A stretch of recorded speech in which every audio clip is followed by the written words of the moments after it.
Le monde moderne est rempli de doutes, de distractions et d'inquiétudes. Nous sommes nombreux à chercher un sens à notre vie. Avec l'ère numérique dans laquelle nous vivons, nous avons accès à une quantité phénoménale d'informations. Cependant, paradoxalement, plus nous en savons, plus il semble difficile de trouver des réponses à nos questions les plus profondes. Où allons-nous vraiment? Quel est le but de tout ce que nous faisons? Qu'est-ce qui peut véritablement nous apporter la paix et la sérénité dans un monde si agité? Au cœur de ces préoccupations, les paroles de Jésus-Christ résonnent encore avec une pertinence incroyable 2000 ans après qu'elles aient été prononcées. Dans Marc chapitre 1, le verset 14 à 15, nous lisons « Après que Jean eut été emprisonné, Jésus vint en Galilée, prêchant la bonne nouvelle de Dieu et disant « Le temps est accompli et le royaume de Dieu est proche. Repentez-vous et croyez à la bonne nouvelle. » Ces mots, bien que simples, sont d'une puissance extraordinaire. Ils ne constituent pas seulement un appel à réfléchir ou à méditer, mais bien une proclamation claire, directe et chargée de sens. Jésus nous annonce que le royaume de Dieu est là et que le moment d'agir est arrivé. Ce n'est plus le temps de tergiverser ou de douter, mais le moment d'une décision. Jésus n'était pas un simple enseignant parmi tant d'autres. Ce qu'il a proclamé avait une autorité et une force divine. Quand Jésus a commencé son ministère, il est venu en prêchant. Le mot prêcher est un mot lourd de sens. Ce terme, en grec kérousso, désigne un acte solennel d'annonce publique, souvent réservé à des nouvelles d'une grande importance, comme l'arrivée d'un roi ou la naissance d'un héritier royal. Un événement qui changeait l'avenir d'un royaume tout entier. Imaginez ce que signifiait une telle proclamation dans l'Empire romain. Les habitants attendaient ces annonces avec impatience, sachant que leur vie serait impactée par ces nouvelles. De la même manière, la proclamation de Jésus est une déclaration officielle et absolue. Ce n'est pas une simple idée lancée en l'air ou une suggestion. Non, Jésus proclame une vérité certaine. Le royaume de Dieu est là. Il est arrivé. Il est à notre portée et cela demande une réaction immédiate. Dans notre société actuelle, beaucoup préfèrent rester dans l'incertitude, aimant l'idée de chercher sans jamais vraiment vouloir trouver. On explore des philosophies de vie, on s'interroge sans cesse, mais parfois l'engagement nous fait peur. On ne veut pas se lier à une vérité absolue par crainte d'abandonner notre liberté. Mais en réalité, cette recherche perpétuelle sans décision claire ne fait qu'amplifier notre confusion et notre sentiment de perte. Prenons l'exemple de quelqu'un qui cherche une direction en pleine tempête. Tant qu'il n'aura pas trouvé une boussole fiable, il sera emporté dans tous les sens. Jésus, par sa proclamation, nous offre cette boussole divine. Il ne nous appelle pas à une quête sans fin, mais nous donne une réponse définitive, un point de repère ferme. Il nous dit « Voici la vérité ». Que fais-tu maintenant? Lorsque Jésus déclare « Le temps est accompli » dans Marc chapitre 1, le verset 15, il nous enseigne que Dieu, dans sa sagesse infinie, a un plan précis pour ce monde et pour chacun d'entre nous.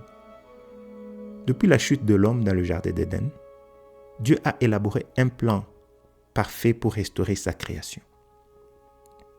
Ce plan s'est déroulé à travers l'histoire et Jésus nous dit que le moment de son accomplissement est enfin arrivé. Ce que Jésus révèle ici est monumental. Dieu n'est pas un observateur passif de l'histoire humaine.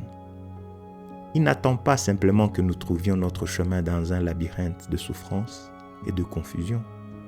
Non, il a un plan divin. Un plan pour sauver l'humanité du péché, de la douleur et de l'égarement. Ce plan n'est pas seulement cosmique et général, il est personnel.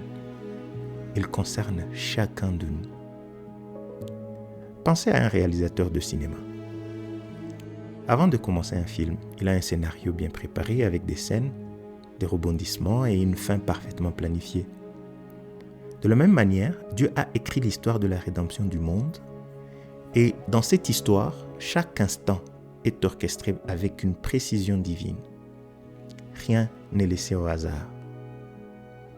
Dans Hébreux chapitre 1, le verset 1 à 2, il est dit « Dieu, après avoir autrefois parlé à nos pères par les prophètes, nous a parlé dans ces derniers temps par le Fils, qu'il a établi héritier de toutes choses. » Ce passage montre que Dieu a toujours cherché à communiquer avec l'humanité. D'abord à travers les prophètes de l'Ancien Testament, et maintenant à travers son Fils, Jésus-Christ. Dieu ne reste jamais silencieux. Il se révèle à nous, nous montrant la voie, éclairant nos pas. L'évangile que nous prêchons aujourd'hui n'est pas une simple idée abstraite, une philosophie parmi d'autres. Il ne s'agit pas d'une sagesse humaine que l'on peut comparer à des théories ou des croyances subjectives. L'évangile est enraciné dans des faits historiques, dans des événements qui se sont réellement produits. Jésus est venu sur terre à un moment précis de l'histoire. Il a vécu, enseigné, guéri, souffert. Il est mort et il est ressuscité. Ce sont des événements qui ont changé le cours de l'humanité. Il ne s'agit pas d'une belle histoire imaginée pour donner de l'espoir, mais d'une vérité historique qui a bouleversé l'ordre des choses. Le royaume de Dieu, ce n'est pas une simple idée ou un idéal lointain.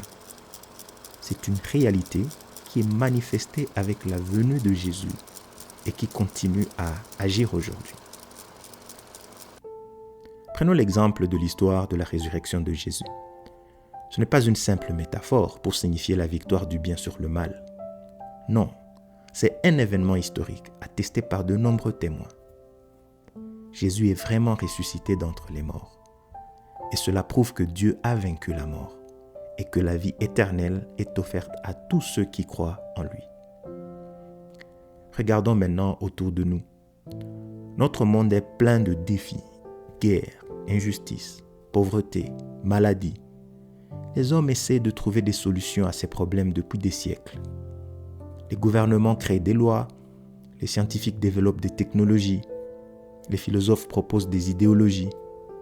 Mais malgré tout cela, les problèmes persistent. Pourquoi ?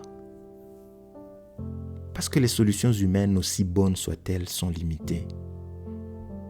Dans Proverbe, le chapitre 13, verset 15, il est dit « La voie des infidèles est dure ». Lorsqu'on se détourne de Dieu, lorsqu'on essaie de résoudre les problèmes de ce monde sans lui, on finit par s'égarer davantage. La solution n'est pas de trouver de nouvelles idées ou de créer des systèmes plus sophistiqués, mais de se tourner vers Dieu, le Créateur, qui a déjà un plan parfait pour restaurer le monde. Dans Luc chapitre 4, versets 18 à 21, Jésus cite le prophète Ésaïe pour expliquer sa mission sur terre. « L'Esprit du Seigneur est sur moi, car il m'a oint pour annoncer la bonne nouvelle aux pauvres. Il m'a envoyé pour proclamer aux captifs la délivrance et aux aveugles le recouvrement de la vue, pour envoyer libres les opprimés. » Jésus n'est pas seulement venu pour apporter des paroles réconfortantes, il est venu pour libérer, pour guérir, pour transformer. Il est venu pour libérer les captifs, ceux qui sont enchaînés par le péché, les addictions, les peurs et les inquiétudes. Il est venu pour redonner la vue aux aveugles, pas seulement physiquement, mais aussi spirituellement. Il est venu pour ouvrir les yeux de ceux qui ne voient pas la vérité. Dans notre société moderne, beaucoup de gens sont enchaînés, même sans le savoir. Enchaînés par le stress, la pression sociale, la dépendance, l'angoisse de l'avenir. Mais Jésus, par sa puissance, est capable de briser toutes ces chaînes. Son royaume n'est pas seulement un concept. C'est une force qui agit dans nos vies, ici et maintenant. Face à cette proclamation, nous ne pouvons pas rester indifférents.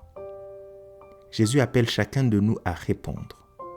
Il ne s'agit pas d'une simple invitation à écouter, mais d'un appel à l'action. Jésus nous demande de nous repentir et de croire à la bonne nouvelle. Se repentir, c'est plus qu'un simple regret. C'est un changement radical de direction. C'est admettre que notre propre chemin nous conduit à la mort et accepter de suivre la voie de Dieu. Croire à la bonne nouvelle, c'est mettre notre foi en Jésus-Christ et reconnaître qu'il est le seul chemin vers le salut. Dans Jean chapitre 3, le verset 16, il est écrit « Car Dieu a tant aimé le monde qu'il a donné son Fils unique, afin que quiconque croit en lui ne périsse point, mais qu'il ait la vie éternelle. » Dieu nous aime tellement qu'il a envoyé son Fils pour nous sauver. La question est donc, comment allons-nous répondre à cet amour? Le royaume de Dieu est ici. Il est une réalité. Il est puissant. Et Jésus nous appelle à entrer dans ce royaume, à faire partie de cette nouvelle réalité. Dieu a fait tout ce qui était nécessaire pour notre salut. Maintenant, c'est à nous de répondre. Allons-nous tourner le dos à cette offre incroyable? Ou allons-nous saisir cette chance et vivre dans la lumière de son royaume? Le royaume de Dieu est une promesse, un avenir glorieux, mais aussi une réalité présente qui peut transformer nos vies ici et maintenant. La décision nous appartient.